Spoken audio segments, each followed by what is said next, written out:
আজকের রেসিপি আলু আর কাঁকরোলের ভাজা। আলুকে ছুলে কাটে ধুয়ে নিয়েছি, কাঁকরোলকেও ছুলে কাটে ধুয়ে নিয়েছি। একই রকম কাটে নিয়েছি, এই যে কাটিয়ে আর ধুয়ে নিয়েছি। কড়াইয়ে তেল গরম করে শুকনো লঙ্কা ফোড়ন দিয়ে আগে একটা পেঁয়াজ ভাজিয়ে নিব। লাল লাল করে পেঁয়াজ ভাজা হয়ে গেছে, তুলে নিচ্ছি। আবার একটু তেল দিয়ে একটা শুকনো লঙ্কা দিয়ে এই কাঁকরোল আর আলু আর কাঁকরোলকে ভাজিয়ে নেব। একটু ঢাকুন দিয়ে দিচ্ছি, 1 মিনিট পর ঢাকুনটা খুলে নিচ্ছি।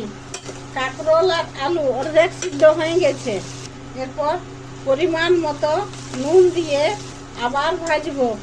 এই সময় একটু হলুদ দিয়ে দিচ্ছি। এরপর হলুদ দিয়ে আবার একটু ভাজিয়ে নেব। এই যে ভাজা হয়ে গেছে, এই যে নামাই আর একটা প্লেটে নিয়ে নিচ্ছি। আবার একটু তেল গরম